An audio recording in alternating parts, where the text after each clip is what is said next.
Assalamualaikum warahmatullahi wabarakatuh.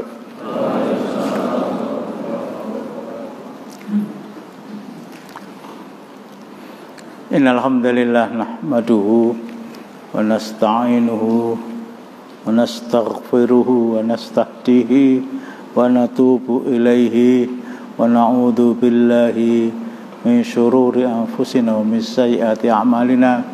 May yahdihillahu fala mudilla lahu wa may yudlil fala hadiyalah wa asyhadu an la ilaha illallah wahdahu la syarikalah wa asyhadu anna Muhammadan abduhu wa rasuluh.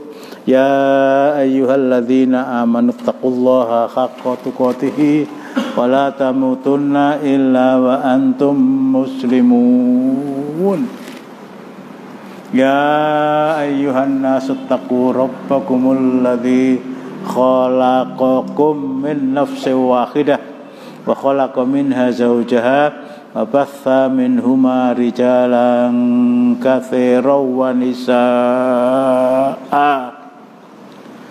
Wattaqullaha alladzi tasaaluna bihi wal arham innallaha kana 'alaikum raqiba. Ya ayyuhalladzina amanu taqullaha wa qulu qawlan sadida yuslih lakum a'malakum wa yaghfir lakum dzunubakum wa may yuti'illaha wa rasulahu faqad faza fawzan 'azima. Amma ba'du fa inna asdaqal hadithi kitabullah wa khairal hadi hadyu Muhammadin sallallahu alaihi wasallam wa syarrul umuri muhdatsatuha wa kullu muhdatsatin bid'ah wa kullu bid'atin dhalalah wa kullu dhalalatin finnar. Melanjutkan apa yang telah kita kaji pekan lalu kaitannya dengan mimpi ya, dengan mimpi ya. Mimpi melihat Rasulullah sallallahu alaihi wasallam, bahkan bukan hanya melihat, diweling Muhammad Hasan Husain ada. Sampaikan salam saya kepada yang mengisi taklim di Baitul Ma'mur malam Senin itu, kira-kira.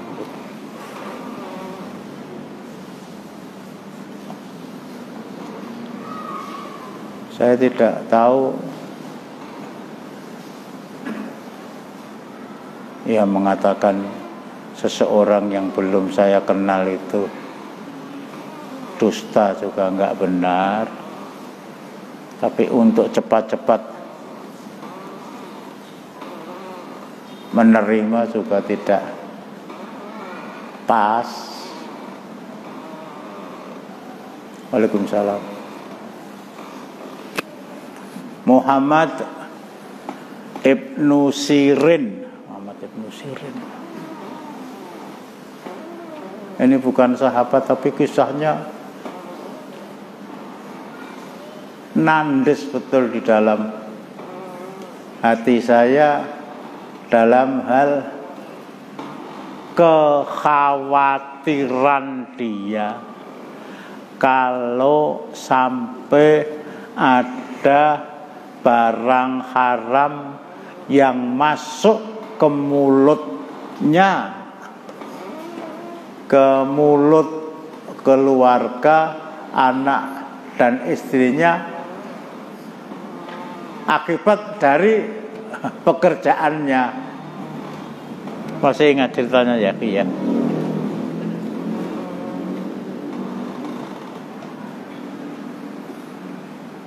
Wallahu a'lam, kalau saya boleh ungkapkan, Muhammad Ibnu Sirin ini utang.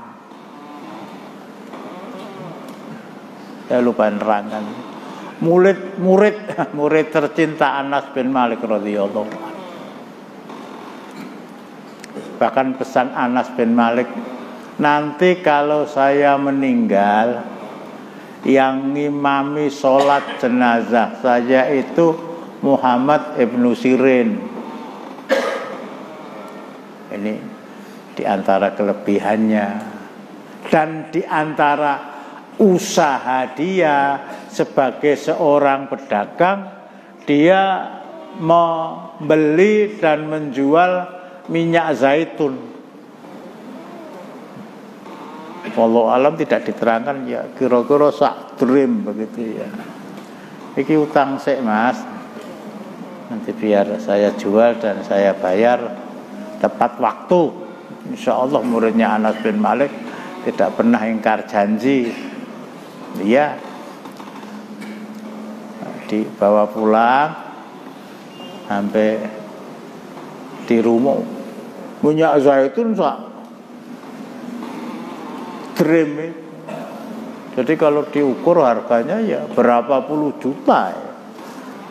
Dan itu utangan. Sampai di rumah ketika tutup itu dibuka, loh kok eneng ireng-ireng di dasar minyak tadi kok. Waalaikumsalam warahmatullahi.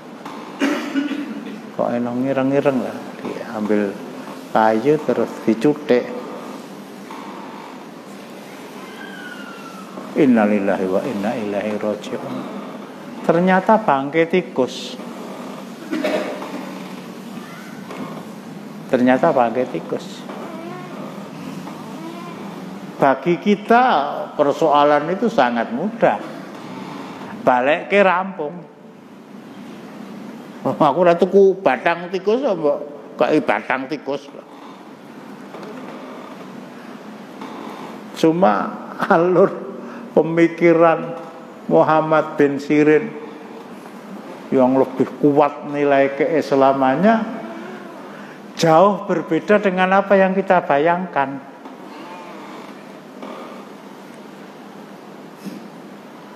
Kalau minyak yang ada bangkai tikusnya ini saya kembalikan. Waalaikumsalam warahmatullahi wabarakatuh. Nah, kepada orang tempat saya ngutang, yo nek diguwang, nek batang tikusnya dijupuk terus didol, apa saya tidak ikut dosa? Waalaikumsalam warahmatullahi wabarakatuh. Apa saya tidak ikut dosa? Ini astagfirullahaladzim. Yang saya jadi tertegun-tegun itu. Kalau saya kembalikan dibuang nggak ada masalah. Tapi kalau tikusnya yang dibuang dan minyaknya tetap dijual,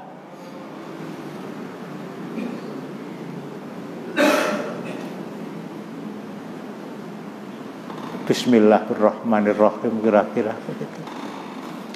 Dia gali lubang, minyak zaitun sak gram mau ditumpahkan di lubang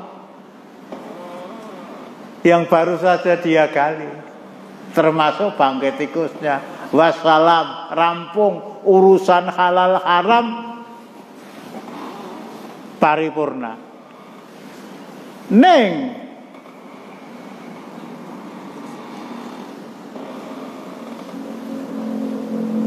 kulaan sak trim diadai sak liter didol, namanya ya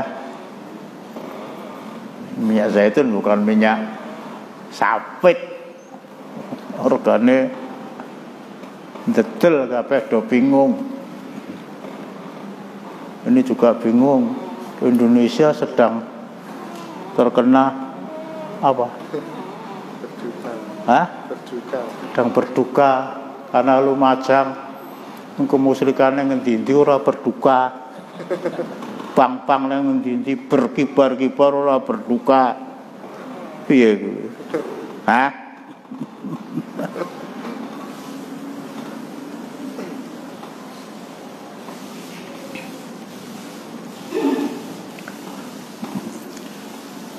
Kulaan taruhlah ya 1 liter 15.000 dijual 16.000, dijual 20.000 juga boleh. Lapa untuk makan, modalnya dikembalikan kepada yang punya. Selesai. Nah, tapi kalau minyak tadi dituangkan terus piye? Sing kumbayar kok ngendi? Utang piutang. Belanjane itu urusan besar. Tetapi menjual barang haram dengan mengelabui konsumen bahwa minyak ini kecampuran batang tikus jauh lebih besar akibatnya. Artinya bagaimana? Soal nyaur utang bisa kompromi, minta pengertian kepada yang bersangkutan. Tetapi kalau barang haram itu sudah masuk ke dalam mulut, wis rasa ditokke. Kecuali Abu Bakar Siddiq ya. Ada orang nyaur utang begitu. Menjelang maghrib, artinya sebentar lagi dia iftar, dolali tanggal 3 lah. Enggak ya? Alhamdulillah. Datang orang tadi nyaur utang dalam bentuk makanan, roti apa kurma, dengar azan dari masjid, dia makan, bismillah. Baru dia tanya, ini tadi dari mana? Ini kalau Abu Bakar. Roti atau kurma yang saya berikan kepada panjenengan untuk nyaur utang saya itu hasil saya menjadi dukun waktu saya masih hidup dalam suasana jahiliyah. Padahal saya juga tidak mudeng pedukunan. Mudeng oh ya tetap ora kena. Innalillahi wa inna ilaihi.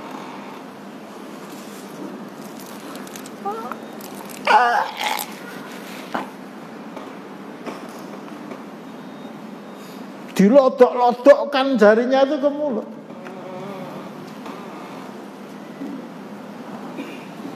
Ada yang ingatkan bahwa sudah umrah jarak.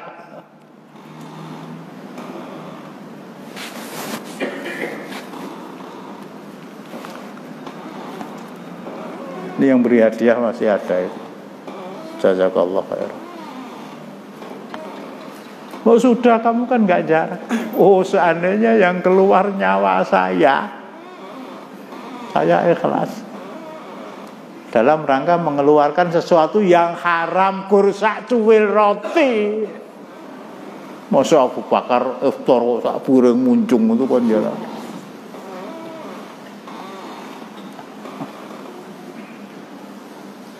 Muhammad bin Sirin perhitungannya nanti urusannya gampang lah. Tapi sampai masuknya sesuatu yang haram ke dalam perut saya, perut anak istri saya, perut sesama saudara saya muslim, itu sesuatu yang besar.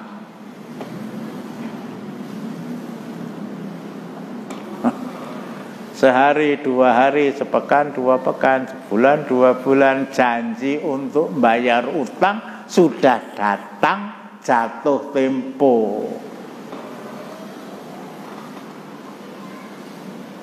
Kok dengaran lah kira-kira begitu ya.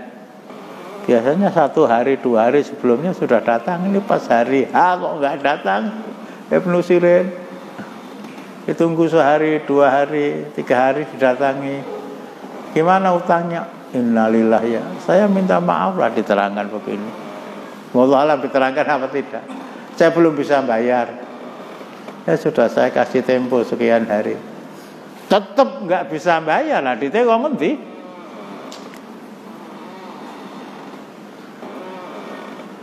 Sampai akhirnya habis kesabaran pemilik minyak zaitun. Persoalan tadi dibawa ke pengadilan. Ya bloko suto.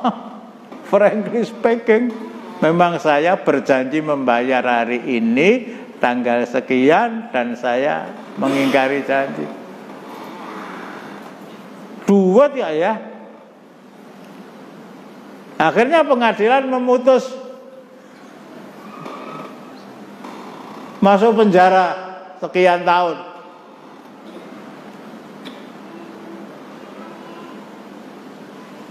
Wah, mudah-mudahan rasa dikaya ngono ke. Ini diantara yang saya astagfirullahaladzim. Ini bukan sahabat ya, murid sahabat, kelasnya sampai seperti itu. Nah, ketika berada dalam penjara itu datang berita bahwa Anas, guru dia, meninggal dunia sesuai dengan amanah pesan Anas bin Malik ya.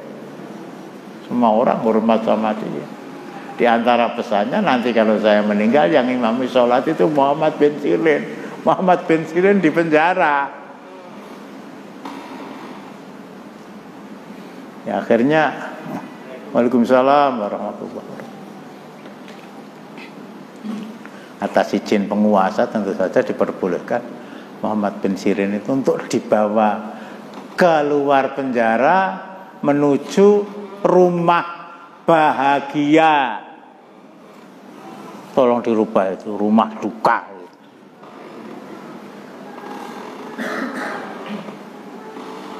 Tidak ada hari yang lebih membahagiakan seorang mukmin dibanding dengan hari ketika di depan rumahnya ada bendera merah tanpa moncong putih. Tidak ada hari yang lebih membahagiakan seorang mukmin dibanding dengan hari ketika dia dipanggil Allah dengan panggilan ya ayyatuhan nafsul mutmainnah irji'i ila rabbiki radiyatan mardiyah fadkhuli fi ibadi wadkhuli jannati. Rumah bahagia itu. Yang duka yang ditinggal mati. Tapi yang punya urusan hari ini kan yang mati lah.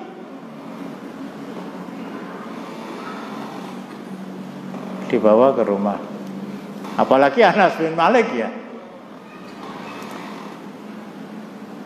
Jenazah disolatkan. Sudah selesai. Pak Sipir ya. Petugas penjara. Kalau mau mampir ke rumah barang 1-2 jam saya persilahkan. Sebelum saya bawa kembali ke LP. Enggak.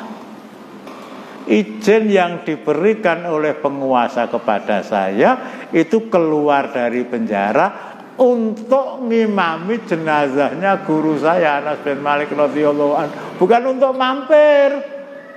Wah, alhamdulillah, suara kepada anak elamu kan begitu ya. Yo anake maratuwa barang. Ini kekaguman saya kepada Muhammad bin Sirin. Saya punya tetangga dulu di rumah.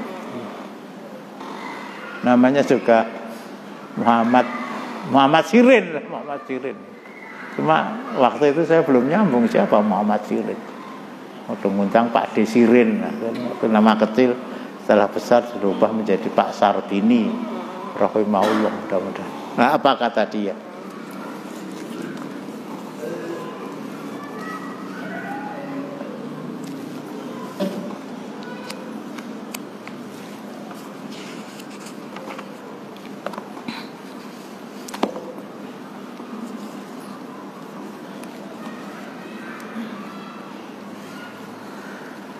Karena Muhammad yakni Ibnu Sirin idza qassa alaihi rajulun annahu ra'an nabiyya sallallahu alaihi wasallam qala sif li alladzi ra'aitahu sif lilladzi ra'aitahu fa in wasofalahu sifatan la ya'rifuha qala lam taro. Apabila ada orang berkata kepada Muhammad bin Sirin, saya bermimpi ketemu Rasulullah, apalagi nyampaikan salam kepada Ustadz, kata Muhammad ibn Sirin, lilladzi ra'aita, coba kamu terangkan pribadi orang yang kamu lihat dalam mimpi yang adalah mengaku sebagai Rasulullah itu seperti apa? Memang beliau tidak melihat Rasulullah, tetapi kisah Rasulullah tentang pribadi beliau, akhlak beliau, wajah beliau, hidung beliau, bibir beliau, telinga beliau, jalan beliau dan seterusnya itu tercatat pada pribadi dia. Fa in wasofalahu sifatan la ya'rifuha, kalau orang tadi menerangkan oh Rasulullah itu orangnya begini, padahal menurut yang dia dengar dari para sahabat tidak seperti itu. Dia bercerita tentang Rasulullah itu tinggi besar, gagah, ya soal gagah iya. Soal tampan memang, tapi tidak tinggi besar, tidak terlalu tinggi, tidak terlalu pendek. Lam tarohu, kamu belum melihat Rasulullah, kowe ngapusi. Kowe ngapusi.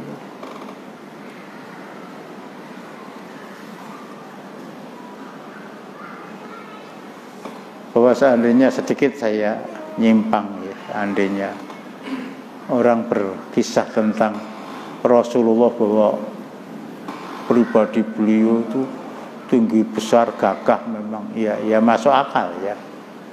Ada di kota Mekah sebelum beliau hijrah, jadi usia beliau masih sekitar 45, 46, 50. Ada seorang laki-laki namanya Kildah bin Usaid. Oh, kalau itu raksasa betul, terkenal jago gulat sak Mekah.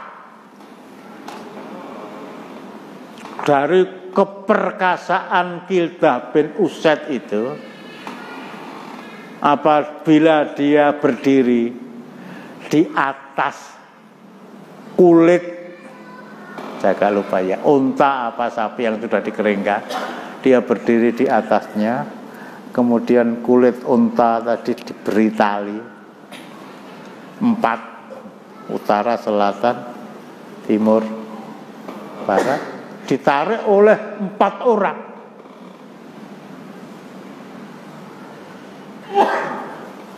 Abdullah jungkel, bagus jungkel.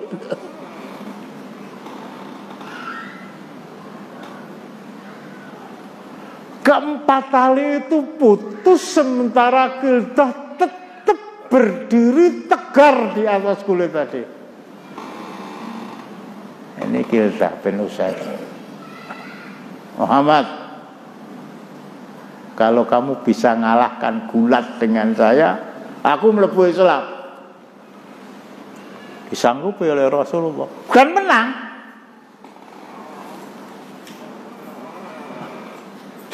Dan menang. Dan kita itu kalah.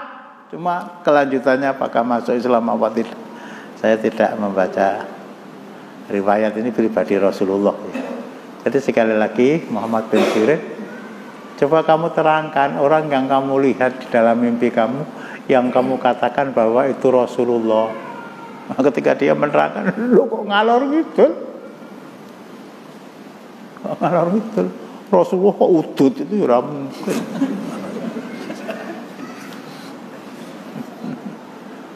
Bahkan tertarik aroma gudang garam saja masuk ke majelis taklim, Mbak ya. Ya Nabi salam alaika, ya Rasul salam alaika. Tadinya duduk terus berdiri, roh Rasulullah masuk. Lah ngopo to mungkin kono nek sing ngudut gudang garam itu tadi. Ngapusi ya. Kata-kata Ibnu Sirin ini diperkuat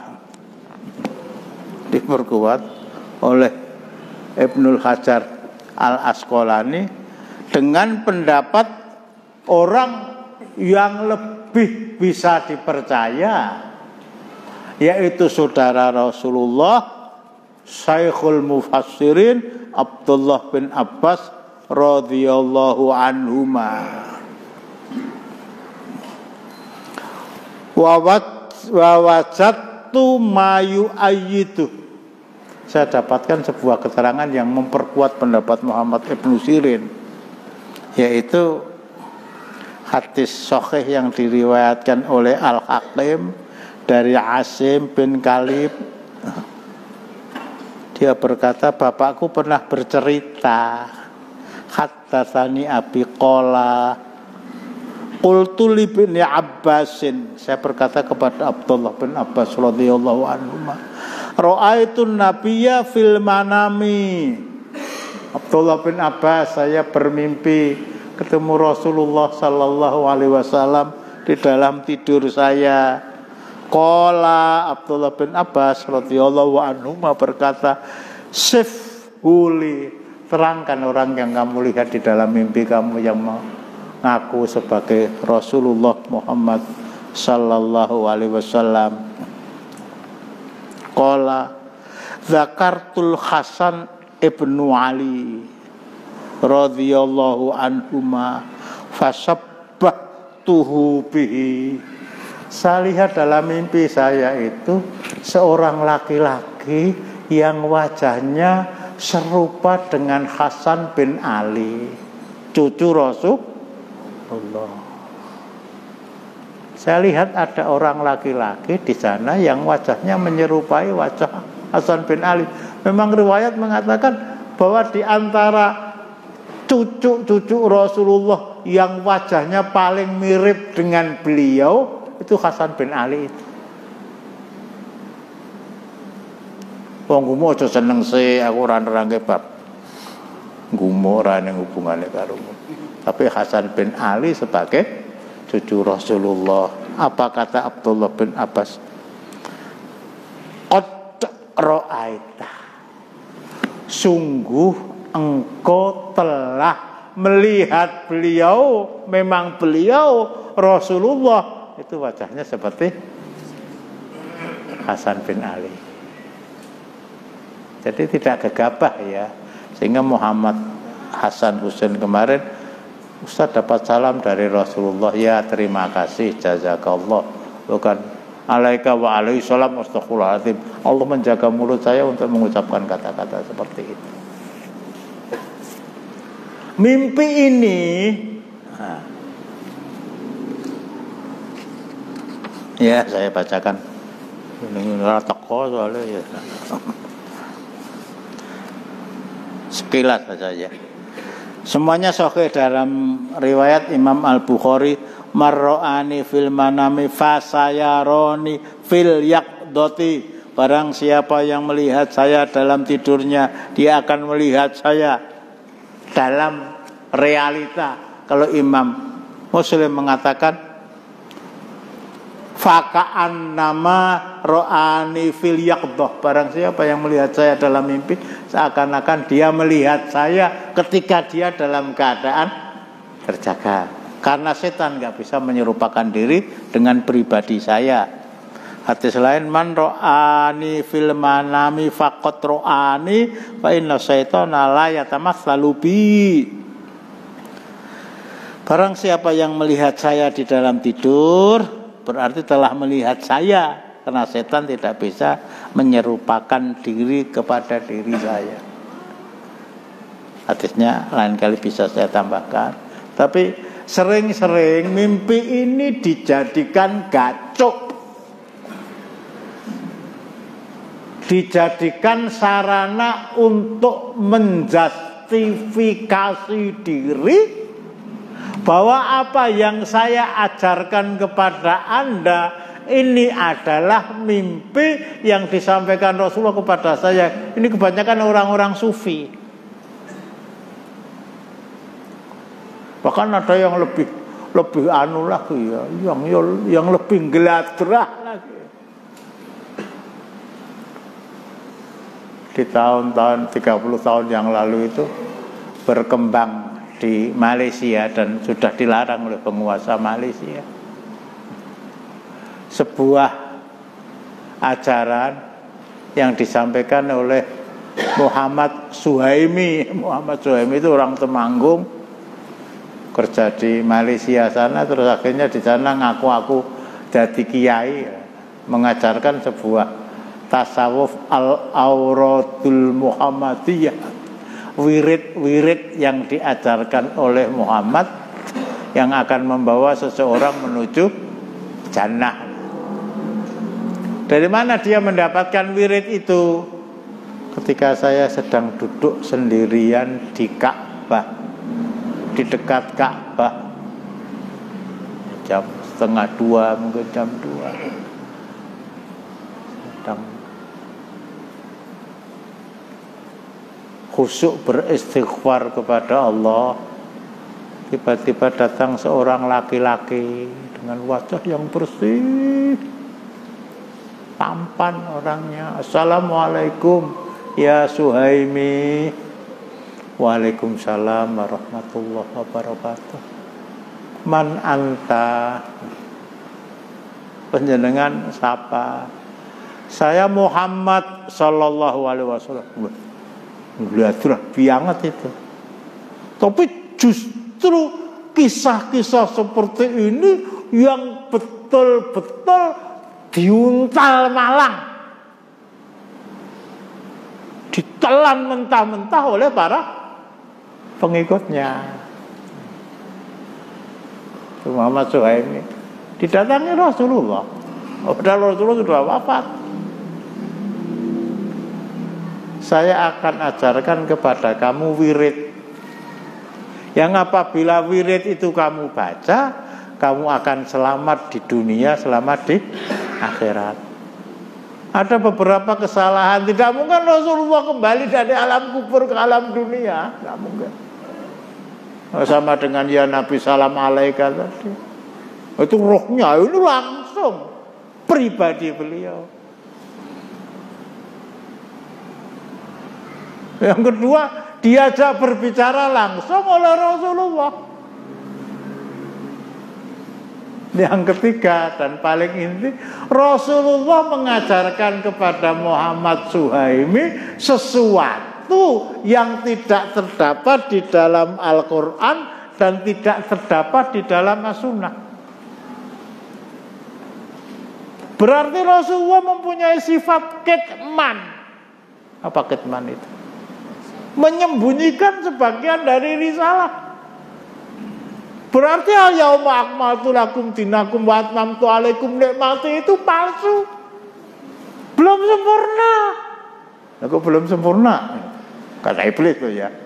Ada beberapa ajaran Islam yang belum disampaikan oleh Rasulullah kepada umat, yang itu akan disampaikan kepada Muhammad Suhaimi. Nyambung nggak? Nyambung nggak? Enggak. Ya tak balen ya ora apa-apa. Apa saja yang diajarkan Rasulullah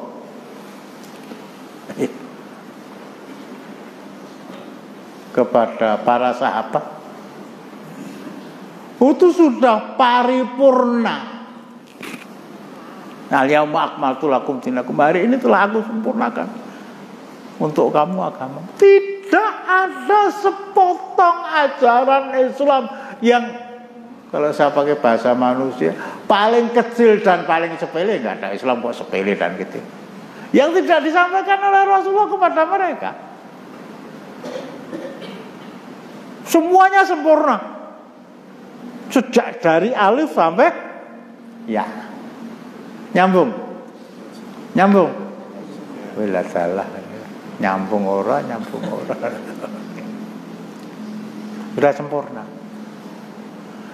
Artinya apa? Tidak mungkin ada ajaran yang datang setelah Rasulullah wafat yang ajaran tadi tidak terdapat di dalam Al-Quran dan Sunnah. Itu mesti namanya bid'ah. Loh, kok sampai Rasulullah ngajari Muhammad Suhaimi tentang wirid? Yang wirid tadi, maaf supaya lebih jelas ya, tidak diajarkan pada Abu Bakar. Lu Abu Bakar wong elek banget. Iya, jarine wong gumuk.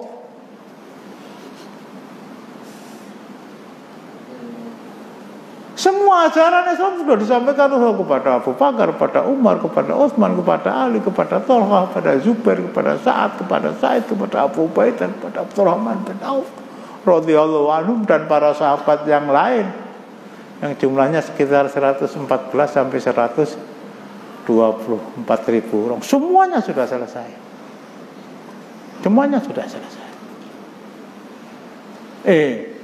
Lah kok Muhammad Suhaimi ngaku aku dapat ajaran.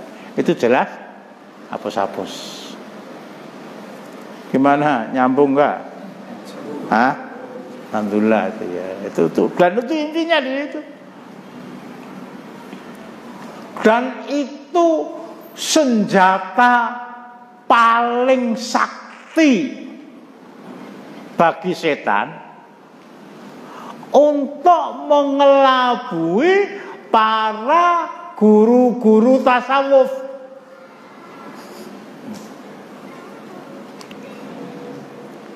Ya termasuk kalau nggak ngati-hati ya, tetangganya Pak Husain Habib itu, kalau nggak ngati-hati loh, mudah-mudahan mereka berhati-hati. Kalau nggak ngati-hati itu,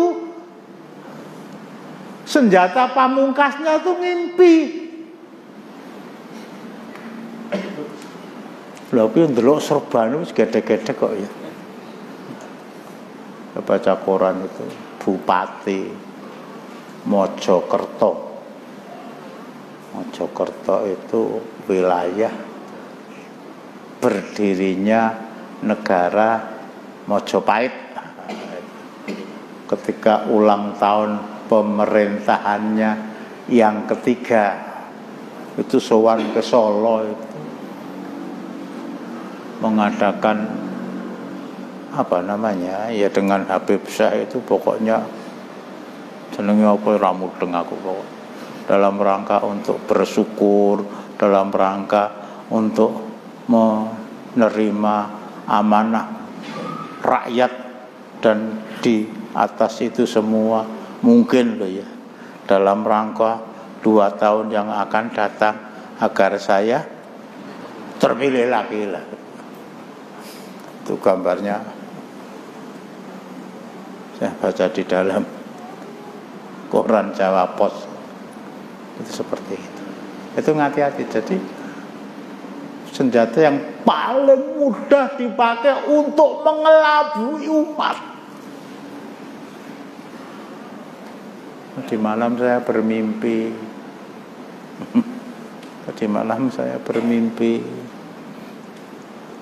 ketemu Rasulullah. Oh sing ra ngandel apa?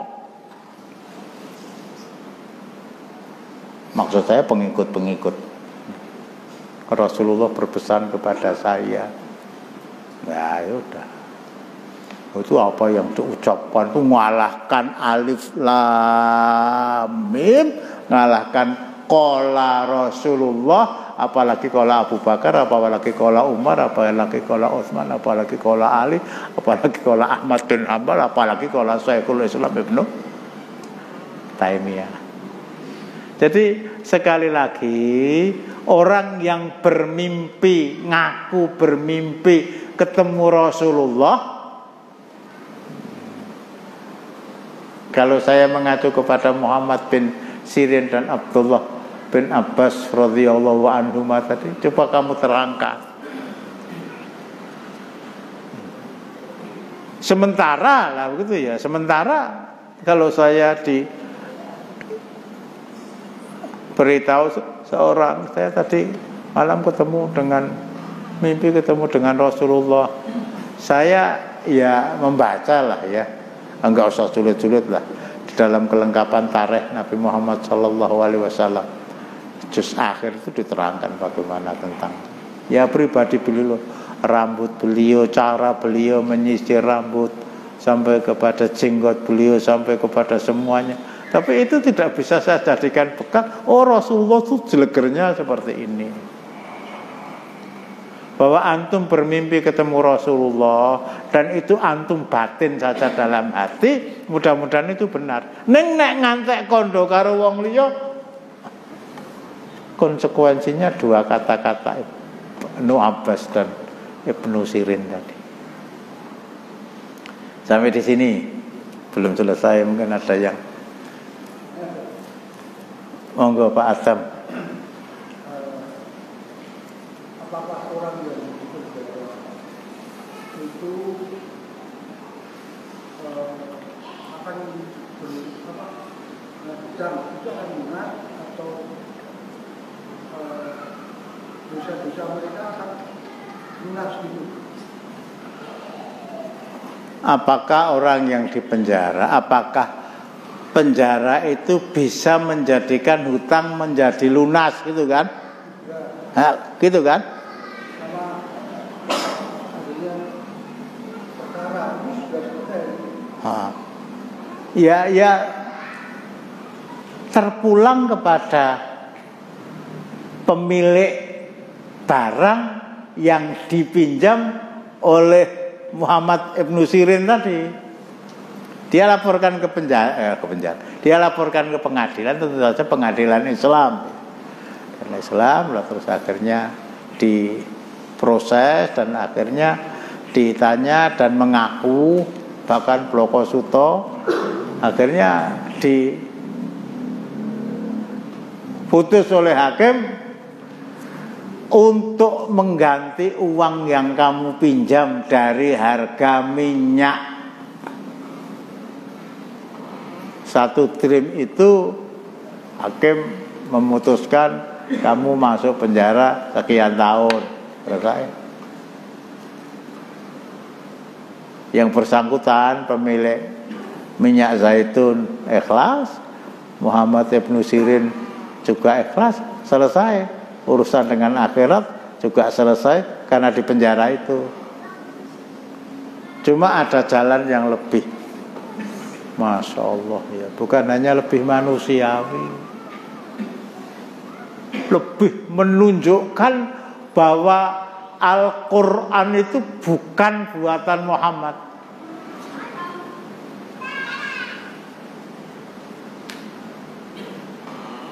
Ayat 280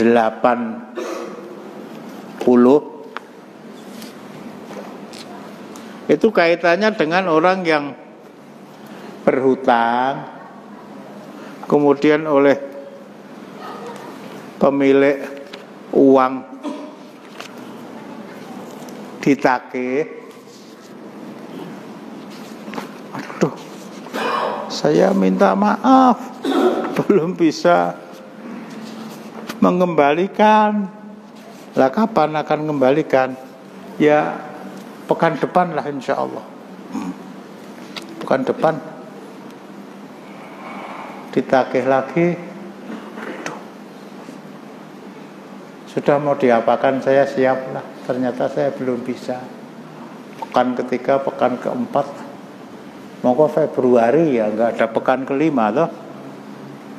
Februari aku tekan tanggal 28. Ya sudahlah, saya kembali kepada ayat 280 surat Al-Baqarah saja. Wa in kana du usratin fanadhiratun ila maisarah wa antasaddaqu khairul lakum in kuntum ta'lamun. Tolong dibaca. Dan jika orang berhutang itu dalam kesukaran, maka berilah tangguh sampai dia berkelapangan dan menyedekahkan sebagian atau semua utang itu lebih baik bagimu jika kamu mengetahui. Nah, jadi sekali ditagih, 2 kali ditagih. Begitu lho ku ora tegel. Demben semoyo, saiki semoyo. Untuk yang ketiga kali udah nggak sampai hati. Assalamualaikum, waalaikumsalam. Saya nggak akan nagih uang saya. Saya ikhlaskan dunia akhirat.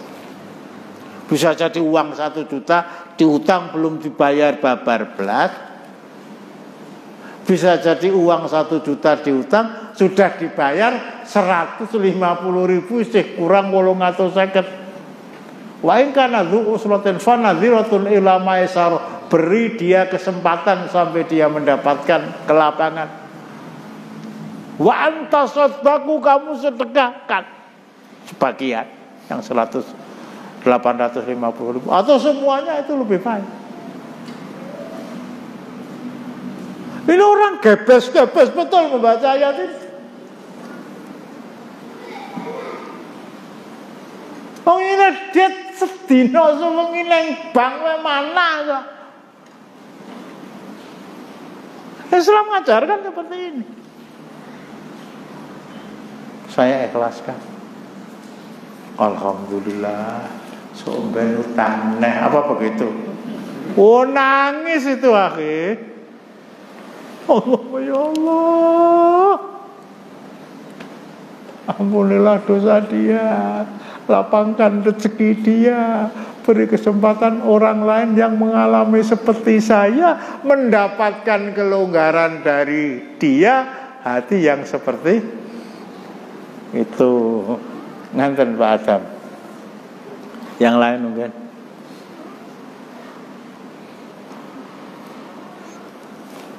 Ini yang terakhir kaitannya dengan pertanyaan bapak kamu itu sekian waktu yang lalu ya.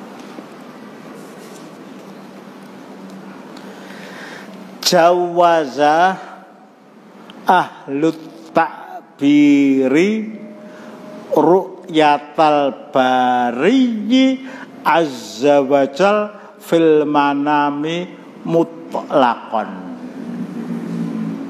Para ulama, perhatikan secara gampang, memperbolehkan apabila ada orang yang berkata bahwa saya bermimpi ketemu dengan Allah.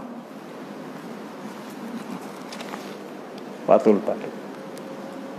Jadi kalau Imam Ahmad bin Hanbal mengatakan seperti itu, tidak ada satu ulama pun yang menyelisihi bahwa mimpi itu benar. Artinya mungkin begitu. Soal ngapusi atau tidak ya terserah kepada yang bersangkutan. Tapi kalau Imam Ahmad bin Hanbal ngapusi kok ya ling terus sing mbok percaya sapa? Mesti Khumaini, mesti Akil Sirat apa Sirat itu.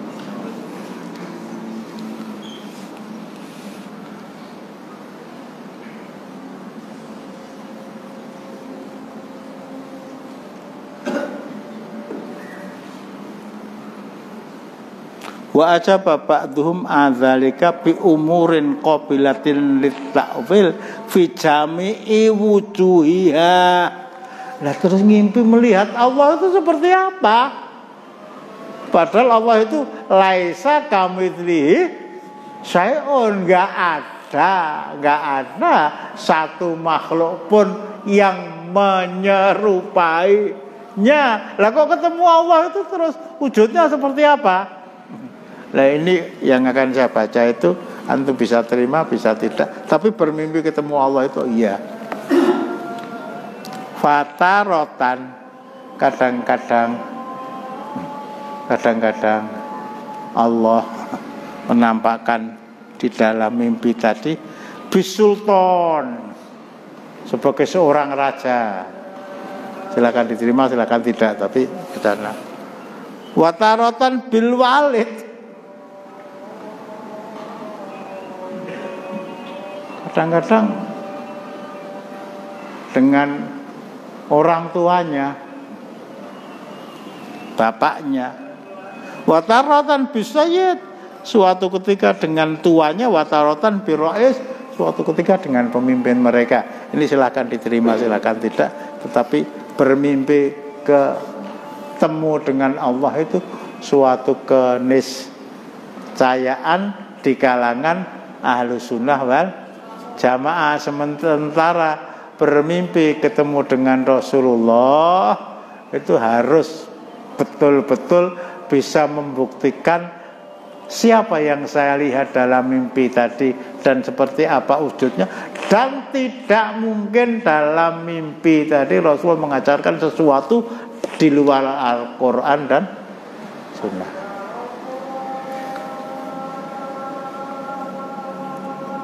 Cukup ya.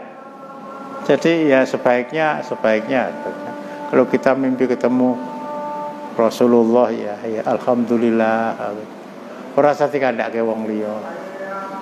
Ora sati kandhake wong liya lah gitu. Ada orang yang cerita kepada saya biasanya gitu, kalau saya mimpi ketemu Rasulullah itu tahun depan akan haji lah. Ya wis kono lah gitu. Aku ya ora takon padune sok ben arep munggah kaji lah saiki kondo ngimpi ketemu Rasulullah. Masih ada satu persoalan lagi yang akan saya angkat dan ini lebih ringan tetapi waktunya yang tidak mengizinkan dan fisik saya juga harus saya jaga. Kita akhiri dengan doa kafarah majelis. Assalamualaikum warahmatullahi wabarakatuh.